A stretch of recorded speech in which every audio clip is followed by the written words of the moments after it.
Welcome back to Tim's Travels. It's been about 6 weeks since I released a video, but I wanted to get back and do an update on a video that I'd done back in mid-May on what do you really need to take on the Camino.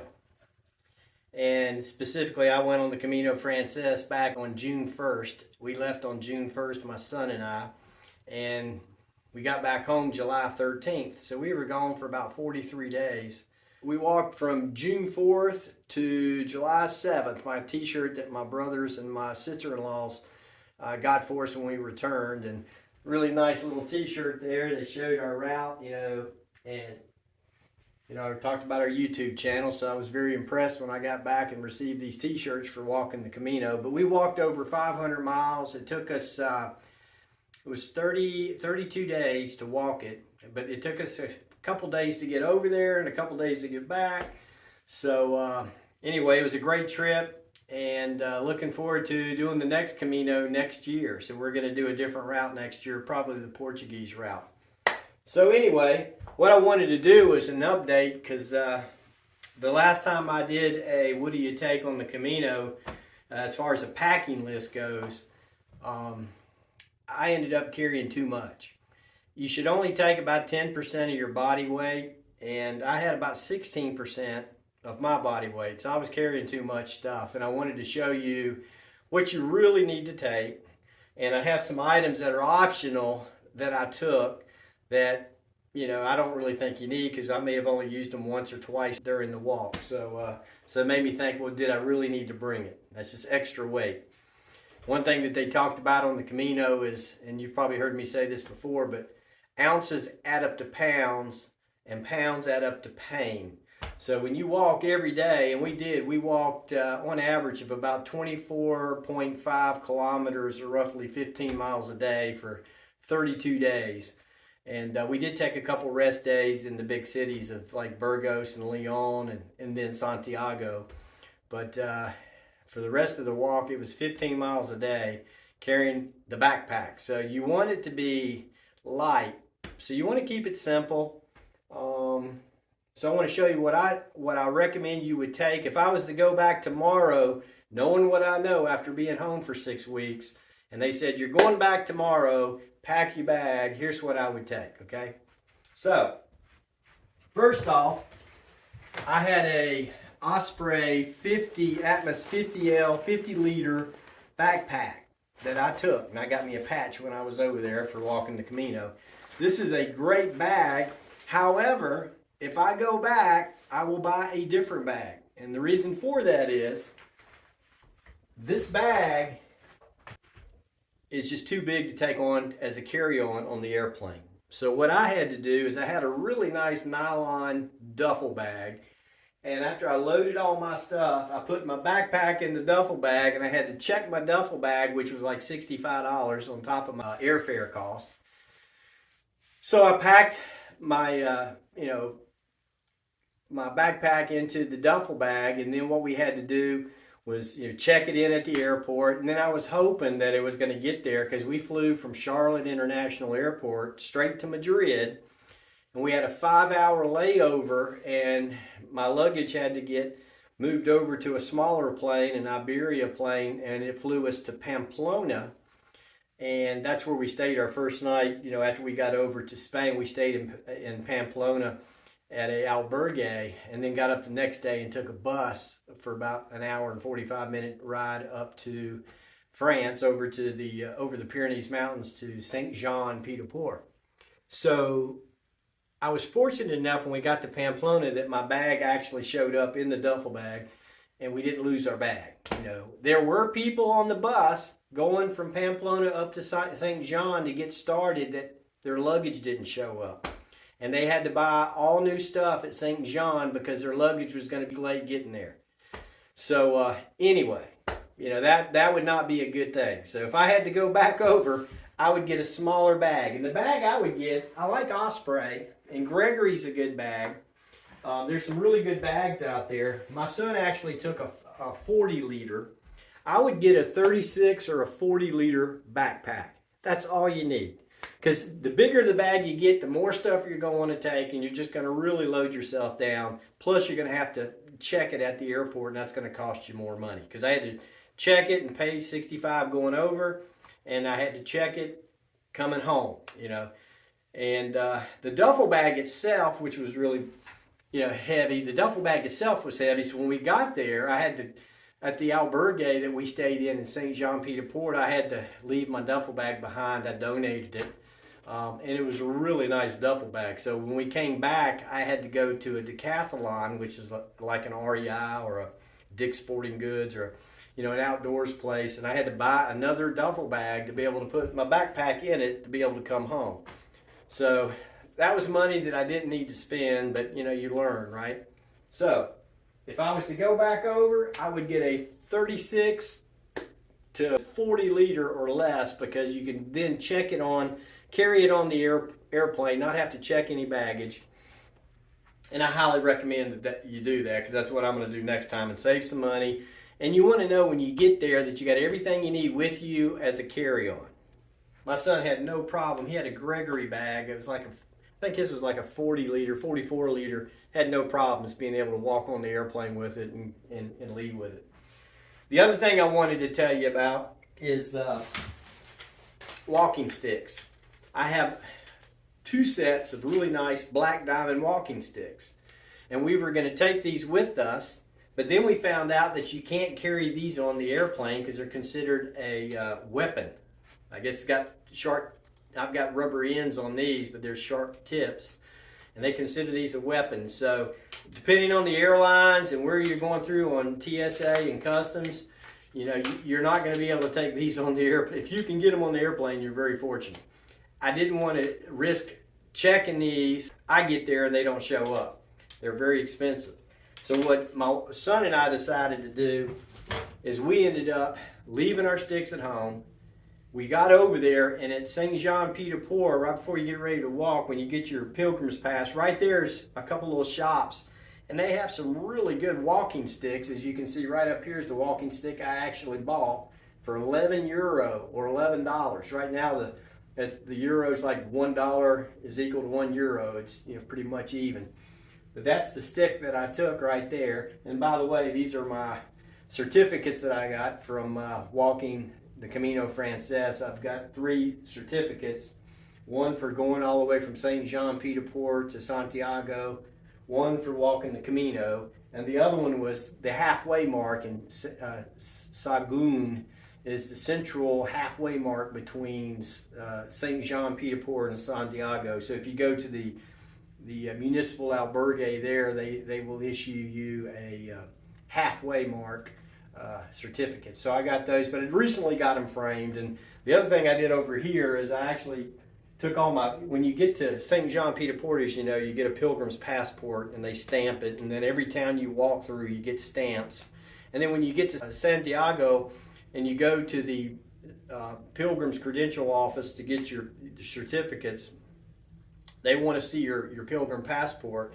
And they check to make sure, you know, where'd you start from, that you walked at least 100 kilometers or 62 miles, which is typical. A lot of people will walk from Sarria to Santiago, which is 100 kilometers, to get their certificates. And there's a lot of people that like to walk all the way from France. You know, we walked from France all the way to Santiago, and then we stayed a day or two and went on over to Finisterre and Murcia. We actually took a bus over there, and then when we got there, we walked up to Finisterre, to the end of the world, and got to see everything there, and then Murcia. Recommend you buy your stick when you get there. The stick was €11 with the rubber tips on the end. I got rubber tips added. Christopher did the same thing, and I bought 1 stick versus taking 2. It's just really a preference. You know, some people prefer 1 stick, some like 2. I tell you, when you're walking up the steep inclines of the Pyrenees, and also at Cruz de Fer or O Sobrero, you know, when you're walking, you have to have sticks. You know, at least 1, but some people use 2 just for the balance. And coming down the hill, if you don't have sticks, it's going to tear your knees up, because your knees will be sore. I mean, it took a few weeks when we got back for my knees to get back to normal, and I've been home for 6 weeks now, and I'm now able to go back out and start walking my 5 miles a day like I used to do before we went on the Camino. But my knees were really tore up, sore when we got back.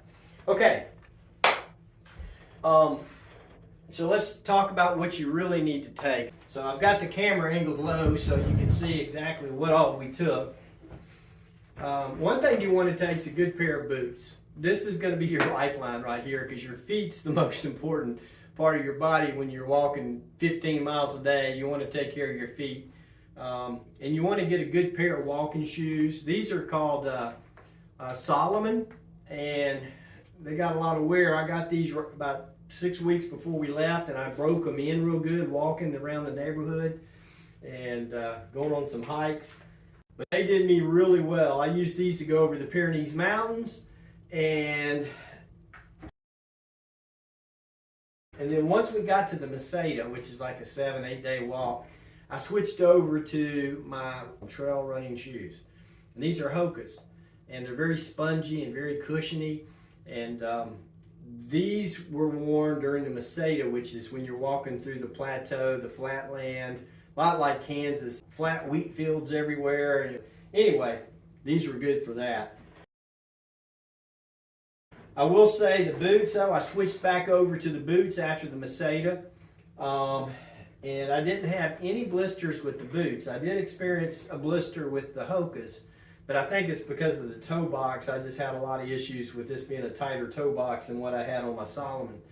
My son Christopher, who went with me, he had a pair of Ultras, and he had high top Ultras, and he had blisters on his heels from his Ultras.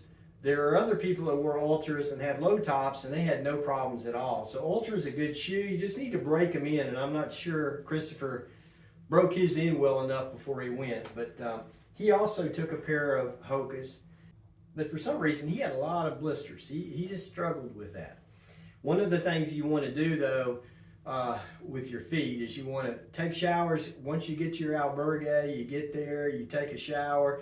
You don't want to take showers in the morning before you get ready to walk, because you don't want your feet to get wet and moist, and then you put on socks and shoes and walk for 15 miles. That'll definitely give you blisters. But you want to take showers at night, and then in the morning when you get ready to leave and you get ready to put your socks on, you want to use a good, some people use Vaseline and rub it all over their feet, but there are these, I've got in here, I don't know if you can see it, it's called a Foot Glide. It's a Body Glide, Foot Glide, anti-blister balm. It's a little container. It looks like underarm deodorant, really, but it comes in a little tube. You rub it all over your feet, and then you put your socks on. And it just, it just helps to keep your feet from wanting to get blisters. The other thing that you do when you're wearing these shoes, a couple other things you need to know about, is all the shoes that I have, I bought orthotics. I went out and I got the best I could find at REI. They're like $34 at orthotics. If you're going to be walking a long distance, you do not want to have just normal inserts in shoes, because they don't really have good arch support. So I went and made sure, because I've had plantar fasciitis and some other issues, you want to make sure that you have really good arch support, so you get you some good orthotics. And I have them in not only those shoes, but I took out the inserts for both of these shoes when I got them, and I put in really nice and really good orthotics that'll make sure you have a good arch support. And yeah, these are really good.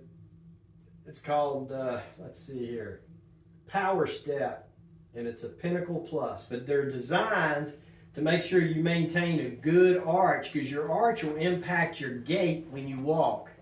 And there were a lot of people on the Camino walking that had shin splints. They were having calf problems. I mean, their legs were killing them, and most of the time, the real reason for that is their feet were flat and they didn't have a good arch. And without a good arch, you're going to mess up your gait, and when your gait's not right, it's going to impact your ankles, your knees, your hips, your back. And there were people that were having all kinds of pain from that. So I highly recommend you get you a good set of orthotics. I put one new pair in each one of these shoes, and they did great. So again, I had one blister. I had no problems with my feet. I did take a fall and bust my knee up pretty good because I wasn't paying attention to what I was doing. But outside of that, the shoes did good. You know, we get up early so we can beat the sun, because you want to try to get to where you're going 15 miles, you know, away, you know, each day, typical walk. You want to get there about 2 o'clock. And then you take your shoes, you take your insert, you take your shoes and set them outside and let the sun dry them if for some reason they may have gotten wet. But let them air out, and take your inserts out too so that they can just air out as well. We did that daily, and it just kept everything fresh.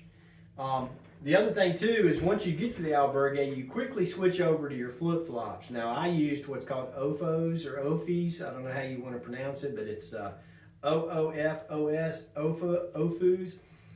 These are kind of very spongy, and they really take the pain off your knees and you know, off your feet, you know, when you're walking around in the evenings after you've walked all day.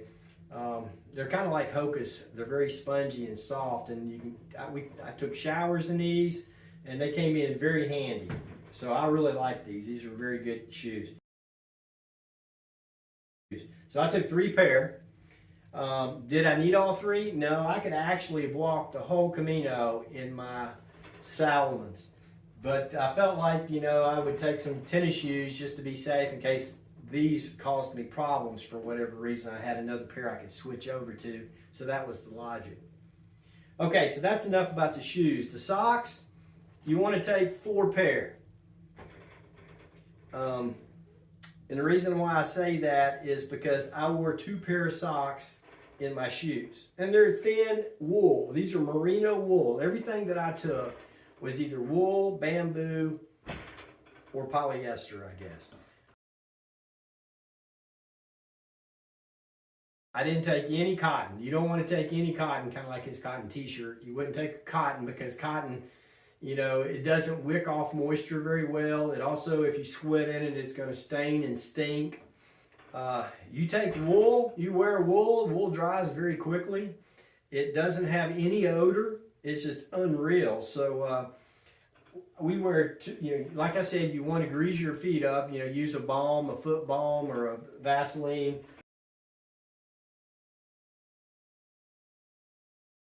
And you want to put on, you know, 2 thin pairs of socks. And these are pretty thin. These are merino wool. And you wear your boots. And you would think that your feet would just sweat and be, you know, really miserable with 2 pair. But actually, the reason for 2 pairs is to keep your feet from rubbing against your shoe. If there's any rubbing that's going to occur as you're walking, you want it to be between the 2 pair of socks. And that's what I believe kept me from getting blisters when I wore my boots the whole time. I did get 1 blister in my tennis shoes, but again, it was because of I don't think the toe box was as wide as it needed to be, okay? So I recommend 4 pair of wool socks, not cotton. So that's shoes and socks. If we talk about pants, I took Columbia. I went over to Columbia, and I recommend you take 2 pair of these pants here. And what I liked about them was they're called convertible pants. The beauty of these is they have a zipper right here, and you can unzip the leg. So you could wear the long pants when you need it, but if it gets warm, you can then unzip them, and they turn into shorts. So by taking 2 pair, you have 2 pair of long pants, and you have 2 pair of short pants. And that's what I did with these 2 pair here, okay? Now the other neat thing too is they have a bunch of pockets. That's what I liked about these, because, you know, I had, you know, 2 back pockets, 2 front pockets, 2 side leg pockets. And where that comes in handy is when you're carrying your Camino, your Brierly book, you know, that shows you your route and where you're going and all that. I kept that on one side. I kept my cell phone on the other side in my pocket.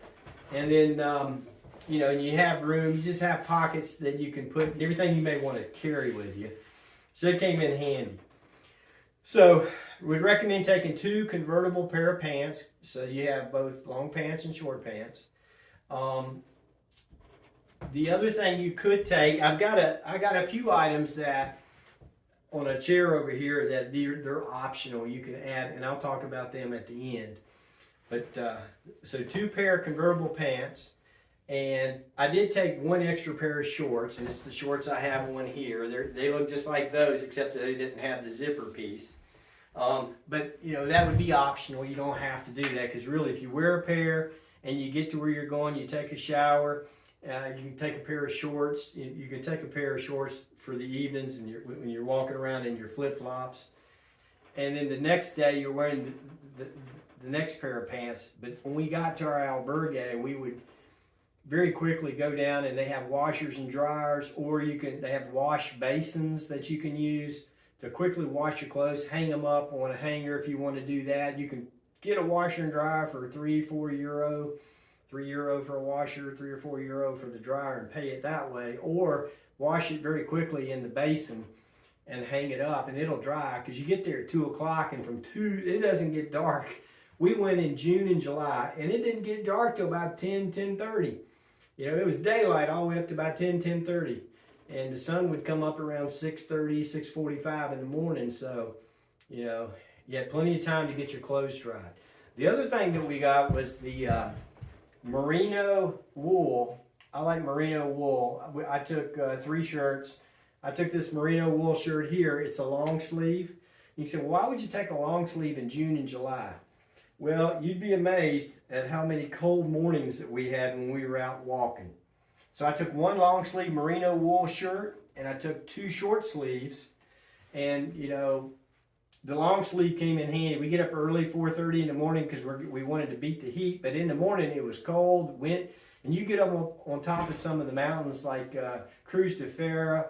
It was like 9 degrees C, which was like, what, 38, 39 degrees Fahrenheit. It was real cold on some mornings. When you're a mile above sea level in elevation, you're going to need, in early mornings, you're going to need something to keep you warm. So that long sleeve came in handy. And then these wool shirts, people think wool will make you hot. No, these merino wool are 165 gram wool for the summer. And they also make 250 gram wool shirts for the winter. So you can get 165 for the spring, summer, and you can buy 250 grams for the winter. But these are all 165. They wear very well. They really wick off the moisture. They have no smell. I mean, I washed my shirts every day and hung them up after I wore them. But merino wool is the way to go. Socks, shirt, underwear. I wore what's called, the name of them is Chill Boys. I looked it up online and did a lot of research. But I found these boxers here, and I took 3 pair of boxers. And what the Chill Boys, they're made out of bamboo. And they're the softest underwear I've ever wore, and I would wear those again because they wick off moisture, they have no smell, and they're just really soft and comfortable, and I really enjoyed wearing Chill Boys. So again, either wool, some polyester, bamboo. They dry quickly. That's why you want to take that, because when you get to the albergue, you know, around 2 o'clock in the afternoon, you know, you also have a towel, right? You want to go take a shower, get cleaned up, switch over to comfortable flip-flops, and maybe you take 1 pair of shorts if you want to, or some people just switch over to their next day's apparel, and they'll just wear that evening, sleep in it, get up and go the next day. It depends on what you want to do. But this is a microfiber washcloth and a microfiber towel right here, and this thing opens up about like a beach towel. It's really, I mean, it was really big, and I used this, and it did a great job for me. And what I ended up doing with the washcloth, when I take showers, you know, I'd use the washcloth there, but then, you know, after I take a shower, I take these back to my room, and I just hang them up on the end of the bed. They dry so quick. This microfiber dries so quick. You can hang it out with your clothes if you want to, and I did that a couple times. But most of the time, I just came back and hung it over the bunk bed that I was staying in, and it was dry in about 30, 45 minutes. And then the next day, when I start walking on my backpack, I would take this washcloth that's dry, and I'd put it in a pocket in my backpack, and if it was hot or something, I could use it to wipe off my forehead and kind of keep my face clean. And then when we got to the albergue and went and took a shower, I'd wash it up real good, and then I'd use it to wash myself, right? So microfiber towel, they fit nice and neat in this little bag, so that worked really good.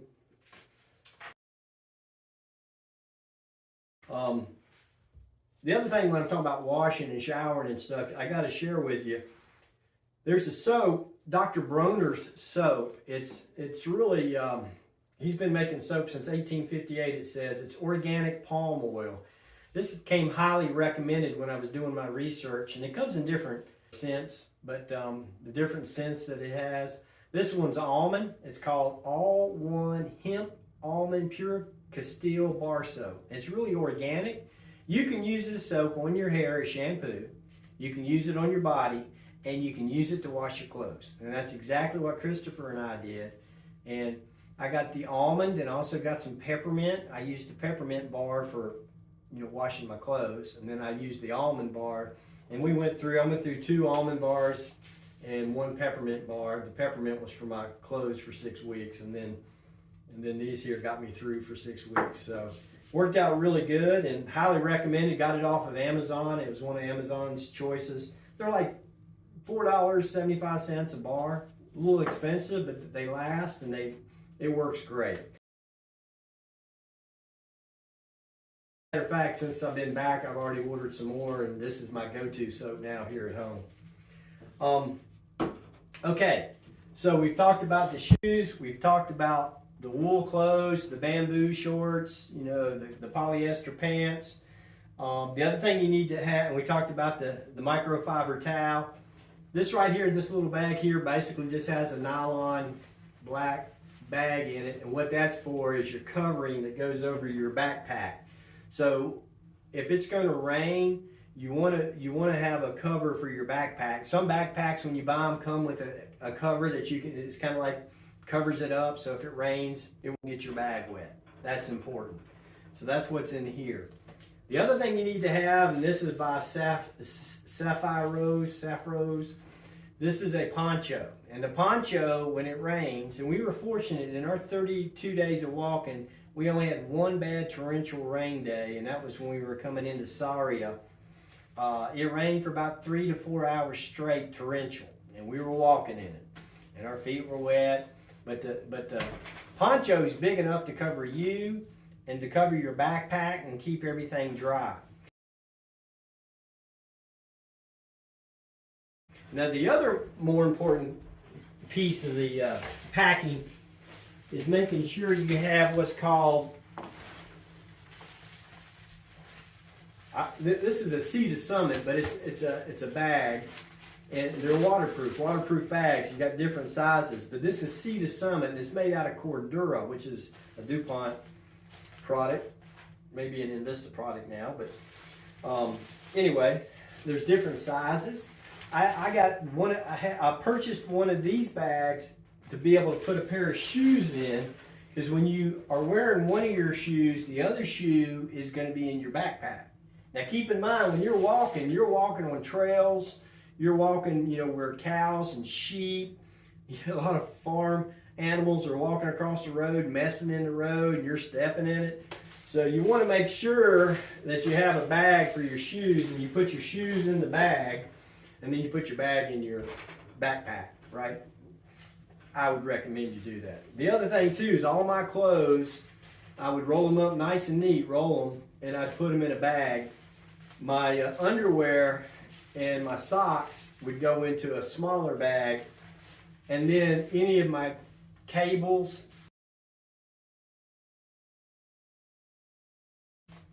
you know, you have to have a special plug in Spain and Europe, you know, to be able to plug into their electricity and your wires for your cell phone. Some people may take a Apple Watch or a Fitbit and they got to charge it. My recommendation is just take your phone. You really don't need to carry a watch and worry about all your different cords, but you do what it works for you. But all your cords and stuff would go in here, and you have it protected. So these bags right here, once you have all your stuff in these bags and you pull the drawstring, then you put that in your backpack, and if it starts raining, you have a cover over your backpack, and then you have a poncho, there's no way you're going to get your clothes wet. So it's just good to be safe, you know, from getting your clothes wet. Our very first day walking, on June 4th, we went from St. Jean Pied de Port up to Orson, which is 7.4 kilometers. Roughly, you know, that's about 5 miles. We walked 5 miles, and it was pretty steep, and we stayed at Orson. Well, that night at Orson, we washed our clothes, and we hung them up, but a storm came through, and our clothes didn't dry.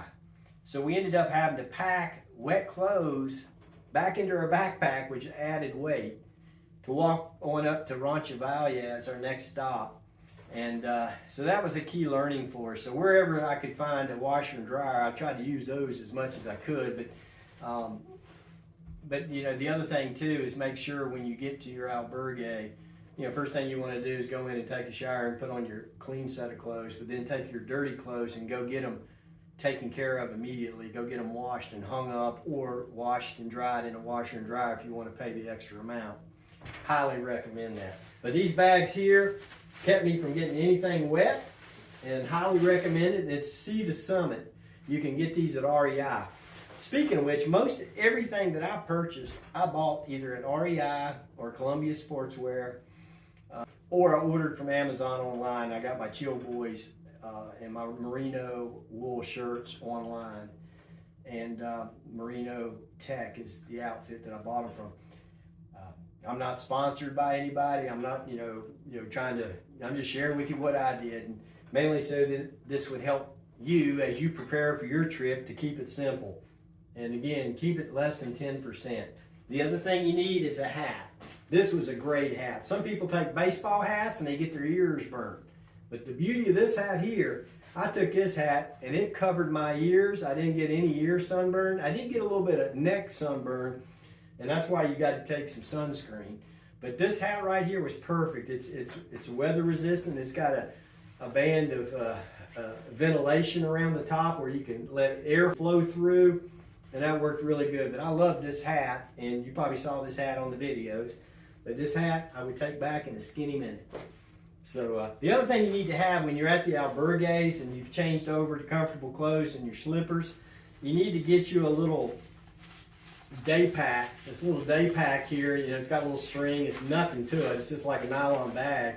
But you just strap this on, and you walk around the town you're in or whatever, and that way when you go to get like some snacks or some water and you're wearing it on your back, you just throw all your stuff back in your little day pack that you're carrying around, and when you get back to your albergue, you can replenish your waters and all that. Fortunate enough for us, we were able to buy bottled water all the way. Christopher and I were told by my oldest son, who walked the Camino in 2015, he actually, on the Meseta, he got sick from drinking water somewhere. One of the towns, using the Funte, the fountain out in the middle of nowhere. They got water that you fill up your water bottles with. And in one of the small towns, he got some bad water, and he was sick for 3 days and had to go to the doctor and stuff, but he had a stomach bug. So he told us, when you go, just buy bottled water and drink bottled water all the way. And we did, and didn't have any problems at all. Christopher and I, neither one of us had any problems. There were a few folks that walked with us that did have a few days of sickness, and they were drinking, water, from the fountain. So I don't know if that's what caused it, but you can get water at all the little stores for like €1. But we would take 2 1-liter bottles and put it on each side of our bag and walk, and had no problems. Okay, so we've talked about the shoes, we've talked about the socks and the pants, we've talked about the wool shirts, merino wool, and the Chill Boy shorts. We talked about making sure you take the right electrical plug. You do need this. The one thing I like about this one here, it's an adapter that pops in. There's several other adapters I could put in place, but the back of it has there's like 4 ports. I could plug 4 other phones into this when I use up one. And that's important, because when you're at an albergue and you plug in, there's only so many plugs. And you can plug in here, you can share, the extra ports, and that's what we did. You take your personals in a clear container. I had my medicine that I needed to take, and I took your sunscreen, your underarm deodorant, your toothbrush, toothpaste, hand sanitizer. So I took all that in a small bag. And the other thing that I did is I got this off Amazon. It's a Venture fanny pack. It's just a little fanny pack, and it just goes around your waist, and it fits pretty much like a glove. You know, just wrap it around and button it in. It snaps in and snaps out pretty easy. So if I went anywhere I went, this was on me all the time. I'd even go to the shower and I'd hang this up in the shower, but this has your passport, your license, your passport, all your important information, your credentials, your pilgrim's passport, you know, your money, everything was in this bag. I even had a little plastic bag that I stuck my passport and everything in, and then stuck it inside of here. But I slept in this, and it didn't bother me at all. You know, it's so flat, and you just put all your important paperwork there, and I basically wore that little fanny pack, you know, for the 32 days that we walked, and the 43 days that we were gone. I wore that every day, and I kept all my credentials there, because you'll go into places and you'll need to get a stamp, and you can quickly unzip it and pull out your pilgrim passport and get a stamp, put it back in. You go to albergues. Every albergue we went to, they had to see your passport. So we'd show them our passport, and they'd check it out, and they'd take your information. So you're going to be pulling it in and out a lot, so it'd be good to have a fanny pack. Highly recommend that. And wouldn't leave home without it. Okay, so that's everything that I would take right there that would easily be at 10% of my body weight or less. There's a couple things I wanted to show you that is optional, but I would recommend you really think about it before you take it. Oh, I didn't tell you about one other one. This is a sleeping bag liner. See how thin it is? It is a Cool Max Sea to Summit Cool Max. It's a fabric adapter traveler. It's got insect shield. So this has got an insect shield. It's kind of like a sleeping bag made out of a sheet. So just picture a sheet that's made into a sleeping bag, and that's what this is. And it's got a protectant shield over it to keep any kind of bugs or anything from getting into it. You know, some people talk about bed bugs. We didn't see any or have any issues at all with bed bugs. I think that the albergues that we stayed at did a really good job. They had like rubber, it was kind of like rubber pillows, real soft rubber made pillows, and rubber mattresses. And then of course you would get your sheet covers and your pillowcase covers and all that you would apply. And then for the most part, we use this every night. This is a sleeping bag liner. What these are typically for is a sleeping bag liner goes inside of a sleeping bag, and it gives you an extra 10, 12 degrees warmth when you do that. The other thing I did take last time, but I carried it and used it, I think, once, maybe twice. I think I used it twice the whole trip. This right here is a Helio. It's a sleeping bag sack for 50 degrees or higher. And again, we went in June and July. We didn't need this. You know, Christopher and I even contemplated as we were walking early on through the various stages of, okay, what do we need to get rid of? Because we don't want to keep carrying this all the way across the Camino. We almost got rid of our sleeping bags. We did use it at Cruz de Fer and Osabrero because we were up very high, and it came in handy there. But for the most part, our sleeping liner is sufficient, and they also have, you know, some places have blankets. You know, I wouldn't use a blanket unless I had something between me and their blanket. But anyway, the sleeping liner is all you need. So if I was to go tomorrow, I would not take this. I would leave this here. Even though we took it and I carried it, you know, I carried this all the way and used it maybe twice. The other thing is that I did use it twice, but if I go back, I wouldn't take it again. It's the headlamp. You know, put a headlamp on, you're walking, and you can see where you're going. I mean, it comes in handy, but when I looked at it and said, you know, do I really need to carry this and the weight? I mean, it's not that heavy, but when you start adding up all this stuff, this right here, you know, there were enough, when we went out and walked for the most part, it was always well lit enough to where I could see where I was going. You know, there was 2 occasions that I used it because we got up like real early to go up to Cruz de Fer, and I used it that morning. But you don't need to take it, but it's your call.